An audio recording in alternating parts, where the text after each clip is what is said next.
You're listening to 106.9 Tune FM, and this afternoon I'm in the studio with Dr. Marianne Moen, coming to us all the way from the other side of the world. Thank you so much for joining us for what I hope to be a fantastic conversation about Vikings, gender, archaeology, and all those fun bits and pieces. Well, thank you for inviting me. I'm delighted to be here.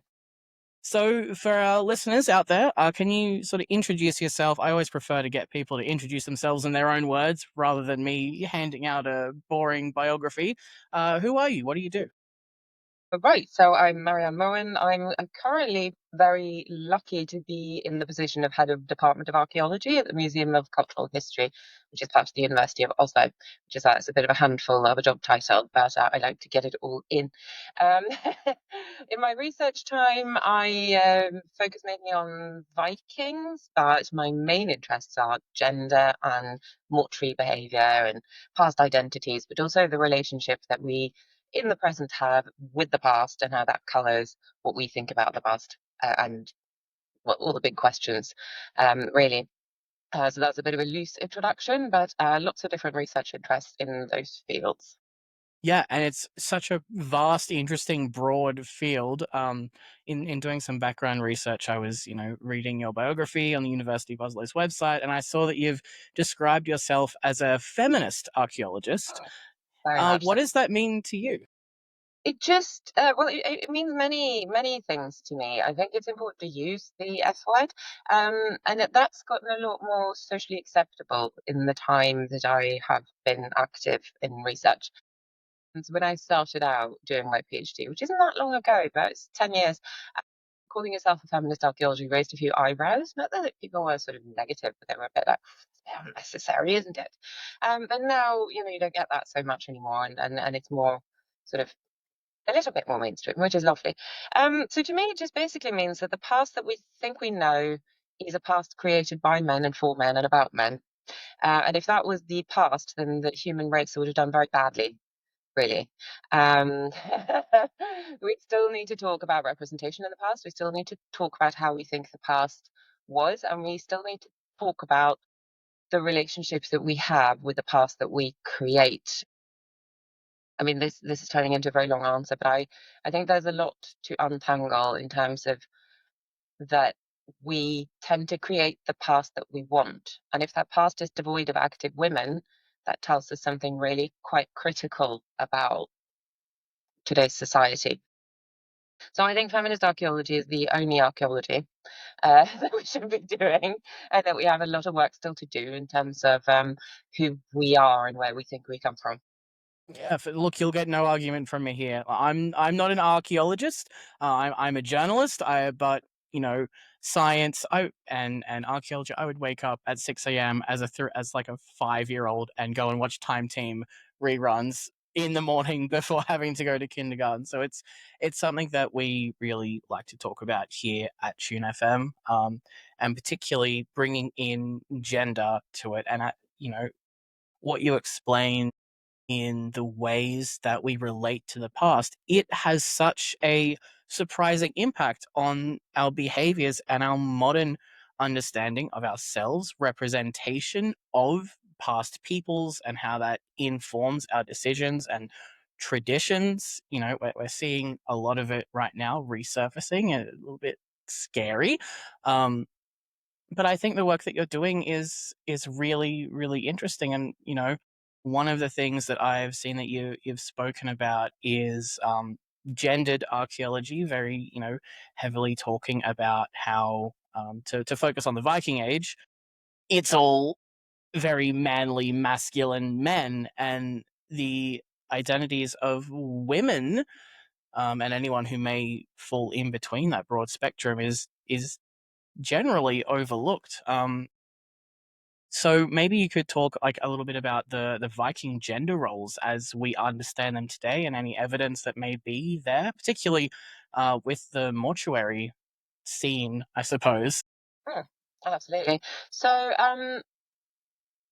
I suppose it's part of the story that I stumbled into Viking studies just because it is so clearly gendered, and also because we have such strong ideas about how it was gendered. So when I first started out as sort of it is an easy period to focus on because we think we know an awful lot about gender in the Viking Age, and also the main story goes that in mortuary expressions, gender is very clearly visible. Now, I'll get back to that, but that's actually a truth that needs some quite serious modification, as I came to realize quite fast. So the Viking Age is it's a story in many parts, and I think if you're going to talk about gender in the Viking Age, the first thing you need to do is have a look at the work of Elisabeth af Nordblad. She is a Swedish archaeologist, and she wrote her PhD thesis in the late 90s on how what we think we know about gender in the Viking Age is actually what Victorian men told us about gender in the Viking Age. You know, it's not a far stretch of the imagination to say that maybe they weren't all that keen to find different models. They painted a world where, men had big beards and they were super manly and they went out and they did their raiding and their trading and their looting and their legal disputes and basically ruled society. And then they had a bunch of quiet but content housewives at home. That is the story that you still encounter in many mainstream narratives, although it is becoming more nuanced, which is important to say. So, your average textbook will still tell you that the world was divided into outdoorsy and sort of public facing men and indoorsy and inward facing women. There's a host of problems with that, not least the big problem that our public and private is not their public and private. Being head of the household or being in charge of the household was not a private and hidden away role because the household was one of the main public arenas. So that's one thing. But in the main, the story then goes that women looked after everything indoors and that they took care of children and the elderly and the food, and the men took care of all the manly things. Now, there are many big problems with this. Many, many big problems with this. One of them is that the mortuary evidence, which is, in archaeology, most of what we know or think we know about past identities are from graves, because people were buried with things, and from those things we sort of create narratives of who we think they were. So you find a man buried with a weapon, and the story will automatically become that he's a warrior, for example. You find a woman buried with a cooking pot, and she's a housewife or somebody in charge of cooking. The other thing is that in Norway, which is the mortuary evidence I've worked with most, there are more men than women buried with cooking pots, for instance. There are not many women buried with weapons, but there's quite a few women buried with axes, and not a few with shields. I mean, we're not talking masses, but plenty to nuance the picture. But then there's also the fact that apart from that, we gender diagnose on very narrow evidence. So that in order to determine if a burial is male or female, we usually use things like swords and spears to designate men, and for women, it tends to be jewelry and textile working equipment. But if you It's take very phallic, isn't it? Using the swords and the spears, and it's like, oh, these are big pointy things that we stick in other things. It must be a man. It's so phallic, it's absolutely ridiculous. But then if you take away those things, then those graves still have a lot in common. They have more in common than they have apart, really. They'll have things like cooking pots and chests and animal sacrifices and household equipment and all that sort of thing. And so that we're creating these stories of very different men and women based on a very small percentage of what we actually know about them. Whereas, if you look at the rest of it, it looks like they actually had an awful lot in common. But then there's also the interesting thing that in Norway, there's a lot of grave goods, and I haven't got the exact numbers for this, so I am drawing it from my fairly limited study of grave goods. But about a quarter of all the graves that you will encounter will be what we call ungendered, which means that they won't have gender diagnostic items. And still, we tell this story about how in the Viking Age there were lots of women wearing these special kind of oval brooches and long gowns, looking after the household, and there were lots of men with very big beards and very big swords. But then we're like, but what about this other 25%? What the hell were they doing? I mean, where were they? They're not part of this story. And if you go to like Denmark, then you can sometimes have more than 50% of the population buried without diagnostic gender grave goods. So we basically created this Viking Age of manly men and happy housewives based on very partial evidence. So the conclusion is, I think the stories that we have about gender in the Viking Age and what we think we know about gender in the Viking Age are wrong. I mean, it's a great way to sum it up, and it you know we are putting our modern, I feel like I'm using the word modern a lot. We're putting our perceptions onto things, and that's sort of uh, an impact that any form of research is going to have. We all have these subconscious biases that we don't even realize until we get there. You know, it's really interesting to see how different people are going to perceive these, you know, grave goods, these mortuary practices based on their own understanding, based on their own previous experiences. You know, as a woman, I'm assuming to make that assumption, yeah. You know, you probably come into this with a very different understanding and a very different background knowledge and thought process than someone who is a cisgender man. Even someone like myself, you know, I'm probably going to look at something and think of something completely different. And I feel like archaeology is still very much a male dominated field. You know, you've got your Indiana Joneses, you've got your Brendan Fraser and the Mummy kind of thing. Like there's that sort of element to it. Yeah. Um, what sort of, I guess, challenges or, you know, perceptions have you had to overcome being in archaeology, doing research into gender and feminism, particularly in such an era that is perceived to be so highly masculine? Like people emulate it to this day. It's a very good question. You're right. Archaeology does have it is still very masculine, which is funny because in Norway there are actually more female archaeologists than there are That's male. awesome. Yeah, it's great. It is great. But we're still working in a very male structure, so that when we're writing our exams and our essays, we're still referencing a bunch of male scholars rather than maybe finding other references, etc., etc. But that's a long rant about academic practices that I'll save for another time. It is a very male-dominated sphere. It's also a very male-dominated culture. Archaeologists are, yeah, you're right. They're adventurers.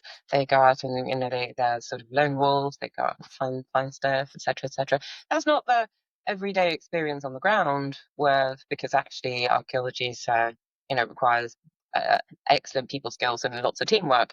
But that's not the general perception of it, which is still very Indiana Jonesy, isn't it? Yeah.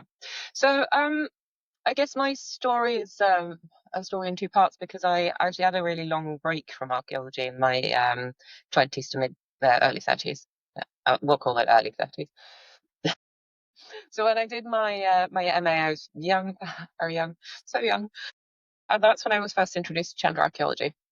But this was in the early 2000s when there was still a lot of sort of drive behind it. And although some people probably thought we were a little bit crazy for studying gender archaeology at MA level, it was still sort of socially acceptable. But then I left archaeology for a long time, and by the time I came back, gender archaeology had fallen off the curriculums. And the story goes that it was now integrated into archaeological theory and that sort of thing. Whereas when I was a student, there were separate modules on feminist and gender archaeology that you could take, and that was no longer the case when I came back in 2015. So I wouldn't say that I was ever faced with hostility, but more sort of polite bafflement, as in, why are you still doing this? And surely we finished this in the 90s. And you'd be like, no, because you open these books about Viking society in Norway and you find 7 out of 157 pages dedicated to women. So clearly we need to do it again. Um, so that was that. Um, I found that I was met with what I could say, sort of polite bafflement, but still sort of, I never had a problem getting my abstracts accepted to conferences and that sort of thing. I have sometimes felt like the token feminist, Mm. um, the tame one. Yeah, yeah.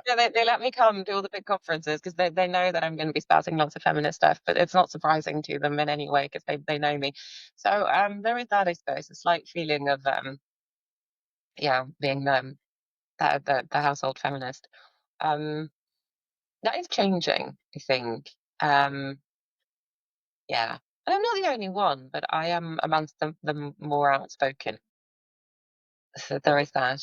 But I There's suppose always it's something in being, you know, not the figurehead, you know, the face of it. There's always something to that. yeah, yeah. Yeah, no, there are many other people as well. It's just that I tend to not be very filtered in what I say. There's that. But I've never had any hostility. No, I have had people questioning my interpretations.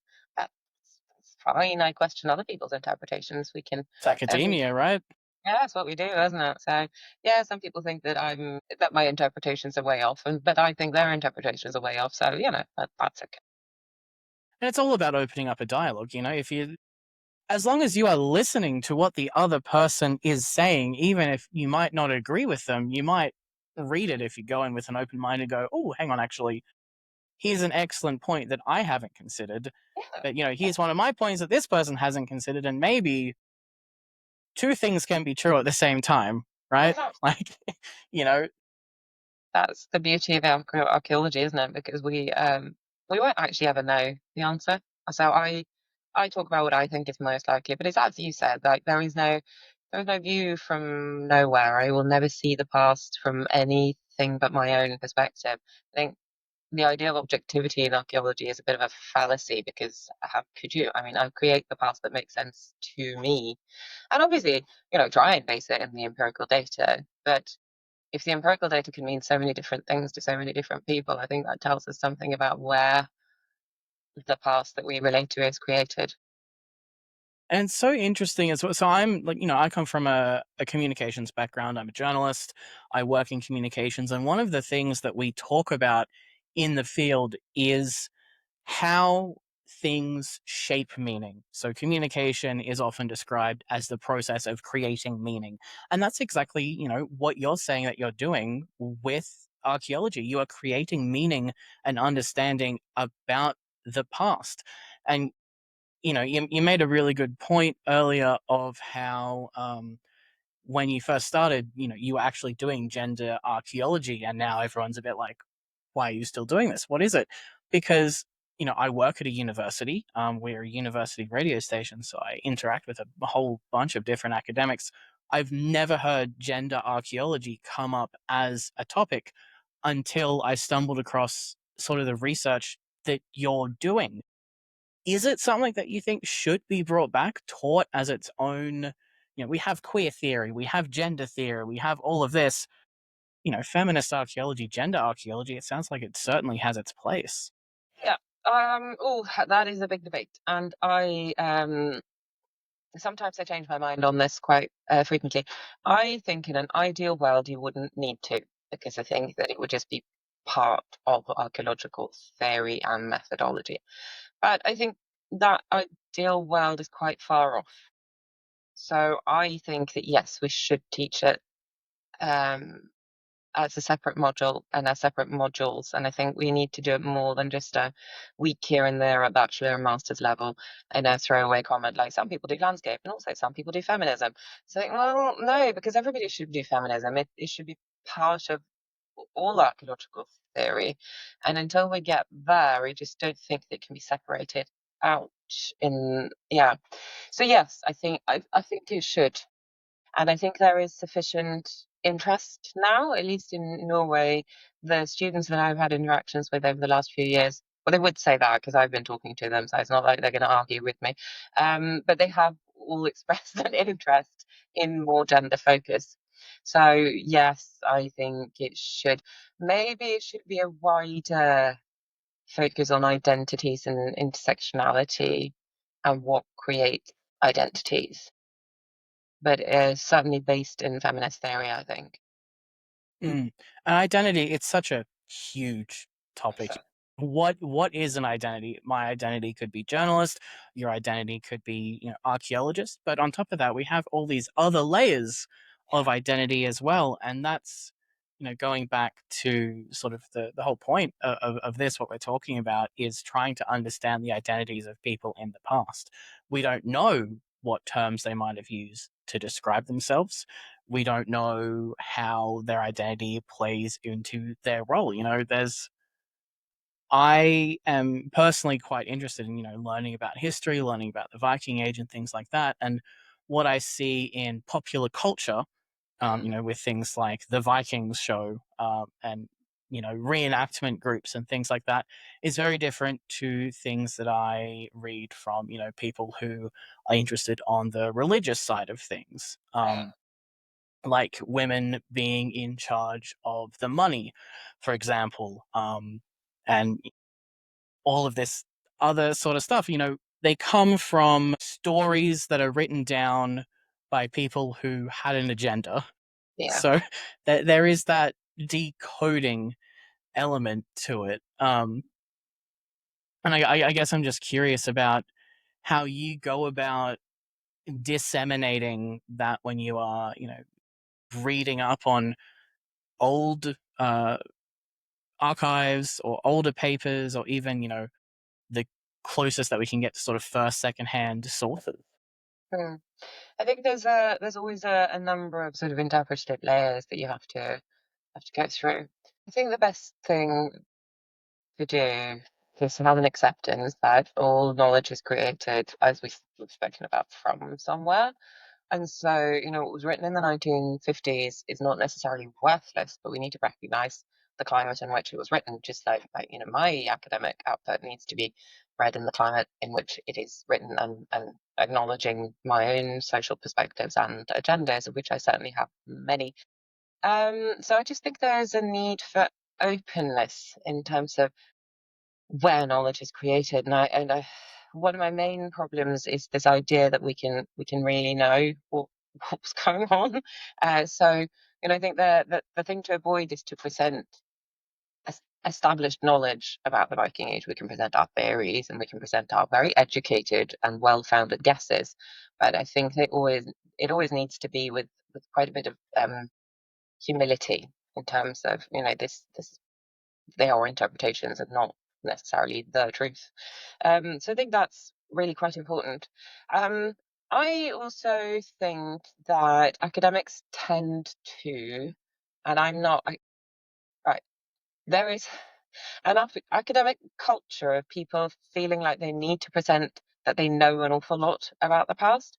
And so dissemination can often become a sort of bit of a top down, like, this is what we know, listen to the knowledge.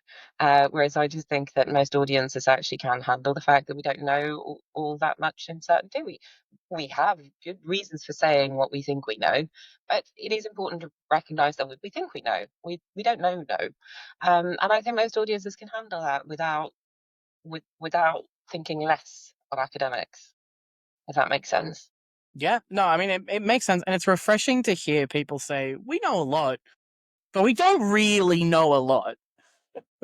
I think I'd rather someone be making an educated guess than just taking a stab in the dark, so to speak. We have these understandings, but they're going to change. Something could come up, in 5-10 years time. This massive discovery completely rewrites our understanding of an entire people. It's happened before, but the rewriting is so interesting to me because a lot of history is things that we have written ourselves. So it goes back around. Yeah, exactly. Because it's always the stories that we've created about the past, and then sometimes we find new material and we realise that we have to slightly rewrite them, and that should be a positive, not an embarrassment. No, I really like that way of thinking. It's all about learning. That's why we're here. Yes. That's why Yeah, that's why you're interested in this, because you yeah, want to yeah. learn more. That's why I'm interested in this. I don't think I could do the nitty-gritty of the academic work, but I get to speak to people like you who have these really interesting experiences and opinions, and I get to go, hey, here's this cool person who's talking about this sort of stuff. Maybe if you are interested in this sort of stuff, you can also talk about it. And I sort of wanted to circle back to one of the projects that you've just completed, gendering the Nordic past, which is what. So you were the project co-lead I on was, yeah. on that. And so it's a book.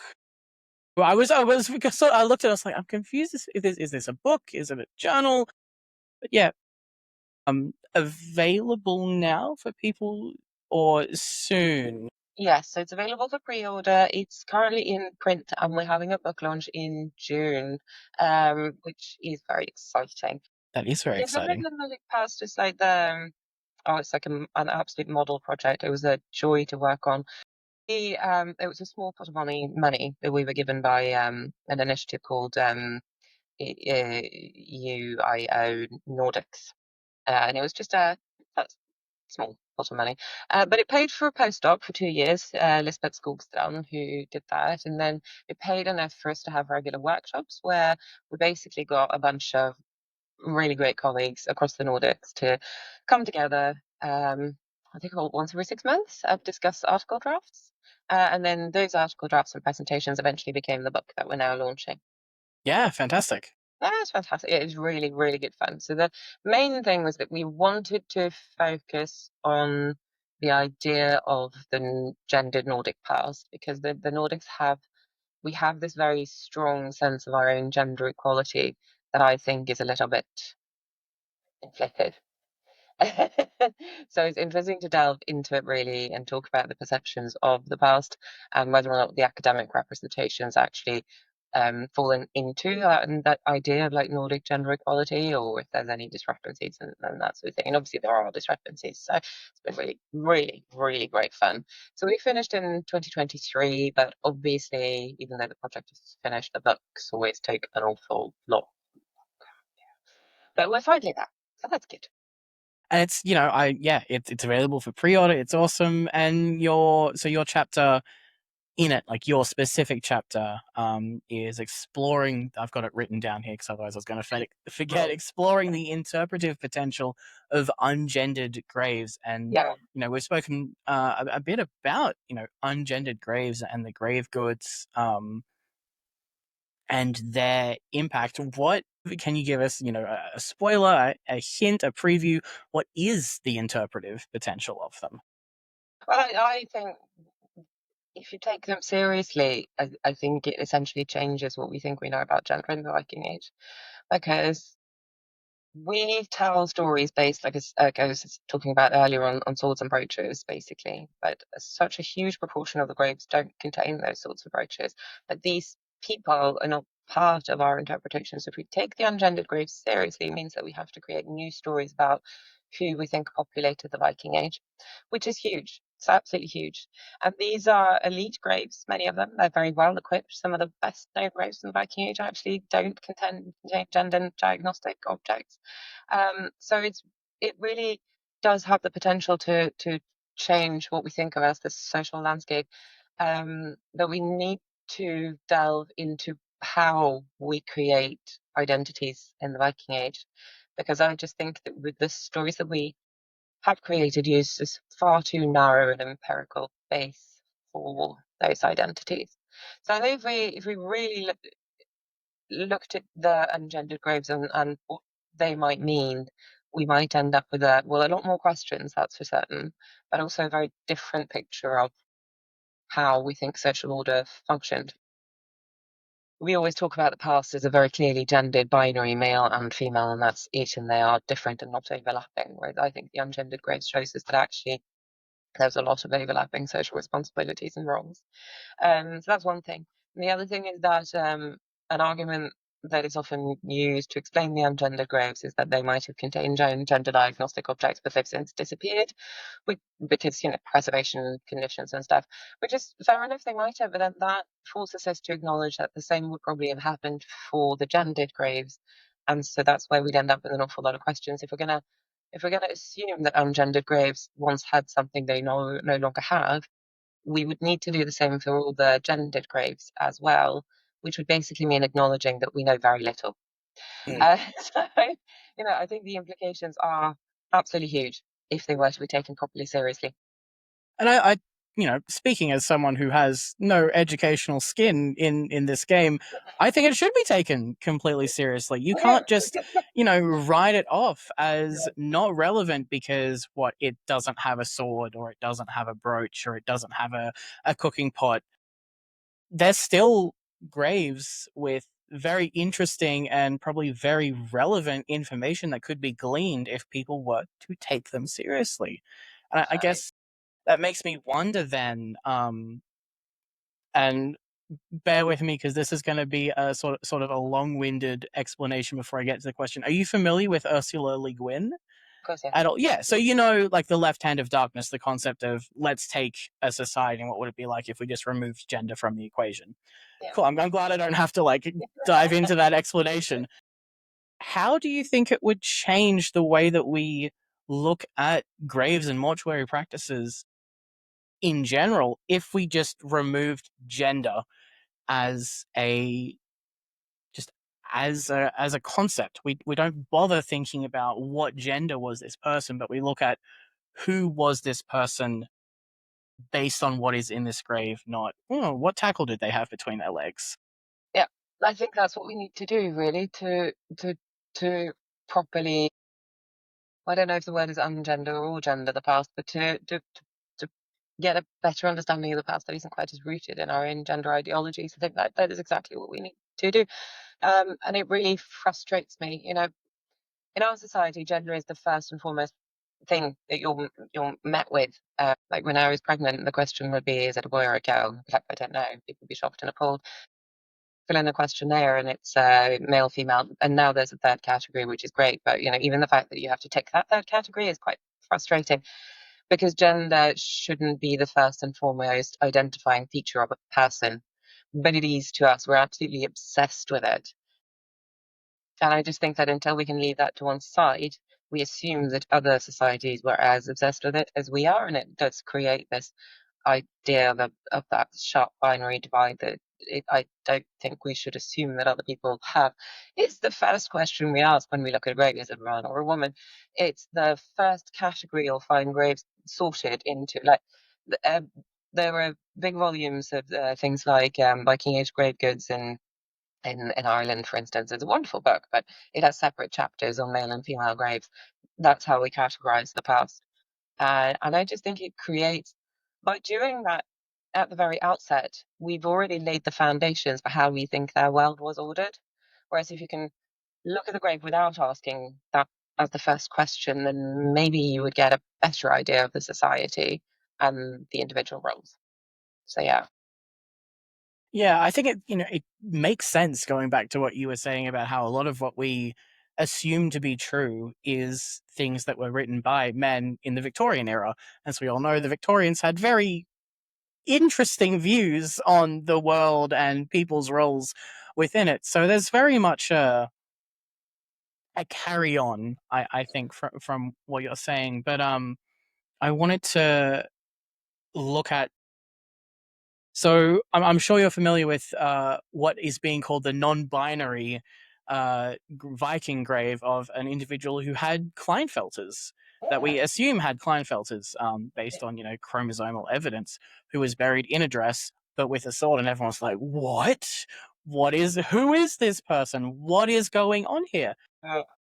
And it's such an interesting way that these narrow perceptions just grind to a halt when something that challenges that idea comes up. I'm sure people like them existed for many, many years. They still do. I'm sure that's not even the only example. It's just the only one that we've really found that, made headlines. Exactly. And I'm sure there are many, many more, and it shouldn't be quite so surprising. But I think about archaeology, well, the thing about any science is that the questions you ask shape the answers you give. And so you need to be very careful about the questions that you ask because they show what we expect. And yes, minds are absolutely blown when you find people who don't fit into traditional gender ideas. There are quite a few examples. There's quite a famous burial from very late Viking Age Norway, for instance, a male body with like typical female equipment, and minds are blown by it. But then we've all decided collectively that he must have been a shaman, so it's all right. And you're like, yes, Yeah. there is this need to explain away what we think of as anomalies, which I just again think betrays and reveals how narrow-minded we are in terms of possible identities. I think too it speaks a lot on how people perceive women, even to this day. You know, Clearly this person had to have been some sort of mystic, because why else would you have things associated with a womanhood if you were a man? Like, Oh, well, it's cross-dressing down, isn't it? You want to do that. But no, it is very interesting. But then, dressed. Dressed identities is a big thing. It's always been a big thing. It's just that we have such a narrow perception of it that it tends to colour what we think of as possible. And also, another thing that is very interesting is that I think that there is an unconscious bias in a lot of understandings of the past where we want to be better. So we don't want the past to have been more tolerant than us, because then we can go, oh, but it's so much better now. It's like, yeah, they didn't have such a good time in the Viking Age, but look now, it's so much better. And then, that helps keep us in our place and maybe not ask for much more, because after all, we are doing so much better than the past. So I think there is a certain contingent and an unconscious political bias in the ways that we represent the past as less tolerant than the present, because that flatters our own political agendas. It's yeah, stuff. That's the kind of unfiltered thing that I should not be saying, but I do think No, it's. no, that's it's. I'm sitting there going, actually, it makes sense. It's I something that I you put into words the thoughts that I have in the back of my head that I don't know how to put into words because it's not something that I think about. But also, too, it is there. It doesn't really matter what field of study you're in. It is there. Um, and you know, I I can't help but laugh because when I was watching your interview on Archaeodeath, you're like, everything comes back to gender. And I was saying to my colleagues just before going to this, I was like, she said this, and it's so great because I bring everything back to gender as well. And I have no problem with having like a 40-minute long discussion about just gender because you're right, it's the first thing that people think about, it's the first thing they ask about.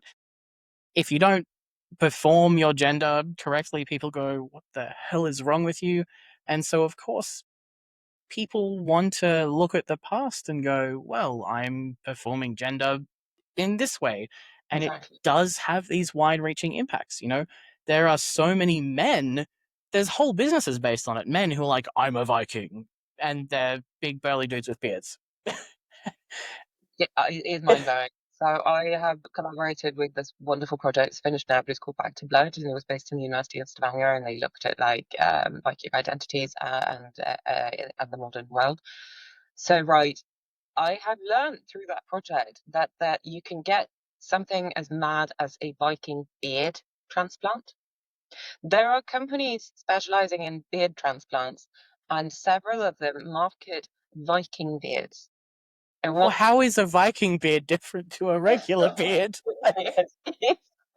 And you can do Viking fitness, which is obviously for really big, strong men. Yeah. And it's mad. It's absolutely mad. Yeah. It's just, yeah. And I can't think of any other era really that has had such an impact No, on people's identities. it's massive. I mean, people love the Vikings as much as they love the Romans, but nobody wants to base their identities on, Roman legionnaires because they're boring, whereas the Vikings were all adventurers and rah, and they did what they wanted. And people find that seductive. And there's a lot to be said for it, but if I start, we'll be here for another 3 hours, so it's probably not. I am aware that it's quite early in the morning for you, and but and again, it is such a just again mind blowing concept. People people base their whole identities off of everything. There are people who base their identities off of they really like this one movie, or Disney adults, for example. So I guess it's not actually that surprising, but it is interesting. Um, these perceptions of what it means to be a Viking, who a Viking was, because my understanding is that when they weren't raiding, Vikings were mainly farmers. They had a season where they would go out and do all of their raiding, and then they would come back and they'd just be regular people again. And Yeah.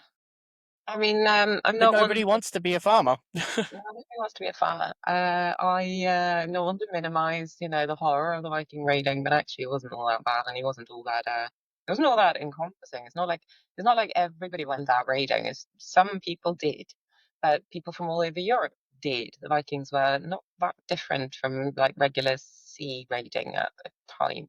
But obviously, it was a part of the culture, blah, blah, blah, let's all minimize that. But it was only a small part of the culture. And it's really interesting that that's what we've latched onto. And that's the story we tell, not like the caring for the sheep who were necessary to make the sails, for instance. That's we've focused on like the adventurous, outgoing, murderous stereotype Yeah. and the rest of society, which tells us a lot really about how I think we want the past to be. We want the past to be interesting, whereas one of my main goals in life is to make archaeology boring again. I No, mean, yeah, must have been deathly dull most of the time. Like everyday life is now, you wake up in the exactly. morning, you have your breakfast, you go and do your chores or your job or whatever, and you go to sleep. Now you wake up and you do it all again. That's the actual past. A handful of stories about adventures and great deeds. And that's life. Yeah, I think people should look at the past and go, actually, it was pretty boring. it There were was. some interesting things because, of course, there were. There are interesting things now. I mean, you can still go on adventures. You can still do all of these things. This still exists. But there's not that romanticized attachment No, to it that, uh, that we have about the past.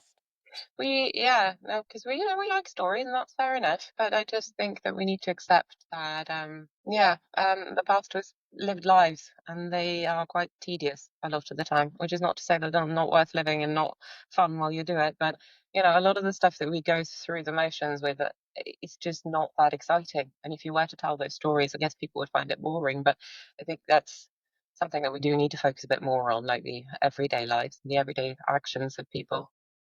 And I think it's quite humbling as well. You think of a friend that you have, a child, someone very much like them lived 300 years ago, 400, thousands of years ago.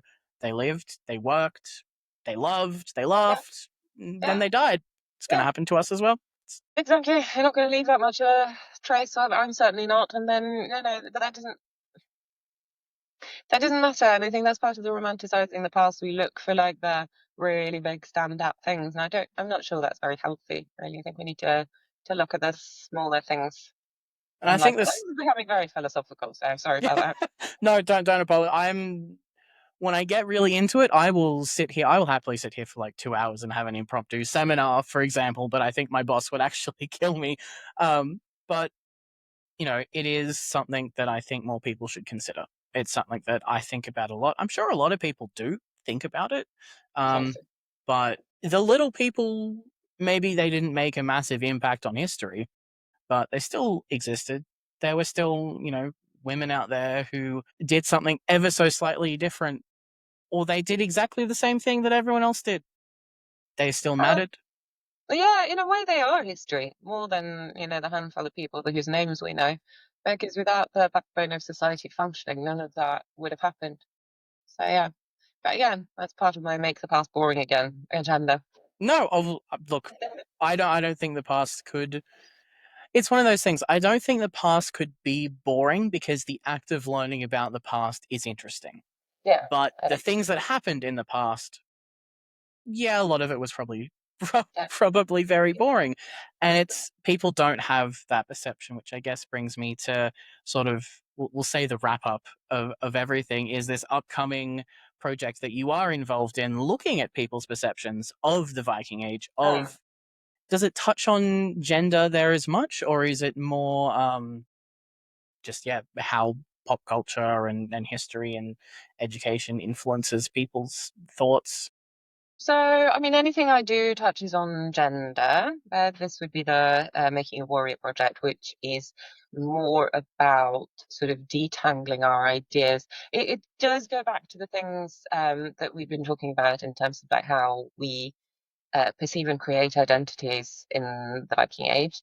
So gender is obviously part of that, but it is a wider collaborative project. So there's five of us who are sort of the core team. And we all come from slightly different backgrounds. We're two archaeologists, Ben Radfield and myself, and then we're Chris Coymans and Sophie Bonding and Dr Taggart, who are historians. They have a slightly different approach. And what we're looking at is the creation of Viking identities and the coexistence of warrior identities in a wider social network, if that makes sense. Because a lot of the time, when you hear about Viking warriors, you hear about them as sort of a group apart. Um, but what we're interested in is how were they actually a part of the world in which they lived, which they must have been.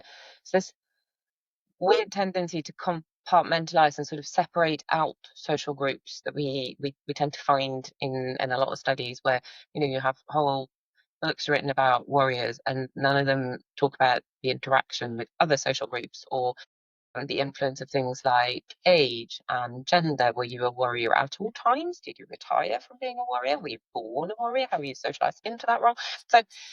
So yeah, we are looking at a lot of things to do with identity and gender and that sort of thing. But also a component of it is looking at the modern relationship with the Viking past, where, warriorhood is very interesting because it forms a key part of the desirable Viking past that people link to, like we talked a bit about. So we've got some things coming out soon, and yeah, the project runs until next summer, and hopefully we'll have some more exciting outputs soon. It's really good fun. So yeah.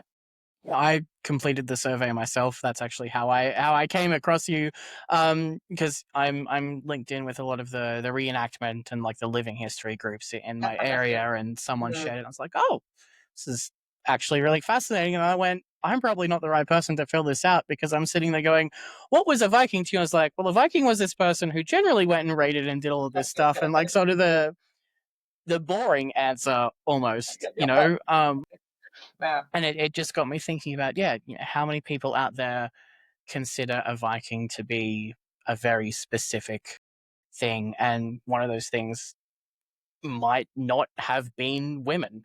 But, you know, if Viking is an identity, is woman an identity under Viking? Does it only refer to this person?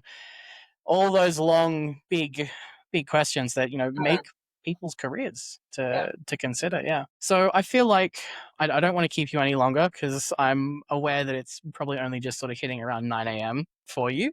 But I really do truly appreciate your time, getting up early to talk to me. I'm not a morning person myself. I always feel bad when someone's like out of bed very early. Um, yeah, before we wrap up, before I sign off, is there anything that I haven't asked, that I've missed, that you think would be important to add for our listeners out there? I think I have ranted a lot and given a lot of long answers, so I can't possibly think of anything else, but it's been an absolute pleasure. And Thank you everyone, so much. No, long answers are my favorite because it means that I get to sit here and listen to someone talk about a subject that they're passionate about. Um, one final, I promised, final question. Any advice for people out there who are in entering into archaeology, either as an undergrad, as a burgeoning career, that you have? oh, yeah. I mean, it's archaeology is the most fun that you can possibly do, but you only do it if you really love it because the job security is not great. So, I think that's something to bear in mind is that people who end up as archaeologists are the people who really, really, really love it. And it is worth it. It is definitely worth it. But it's not always an easy ride. So if you're going to go for it, just make sure that this is the one thing that you truly do want to do with all your time. Being an archaeologist is much an identity as it is a job, I'm afraid. But it needs to be because the job security is terrible. Um, so yeah, I'd say make sure you love it and make sure you do what you love, and then it's totally worth it. Yeah, I love realistic advice here. It's the best kind of advice. So thank you so much. And thank you, everyone, for listening. I'm Ash Taylor. I'm here with Marianne Moen, and we've been talking Vikings, gender, and everything in between. Thank you all for listening, and thank you so much for joining me. Thank you.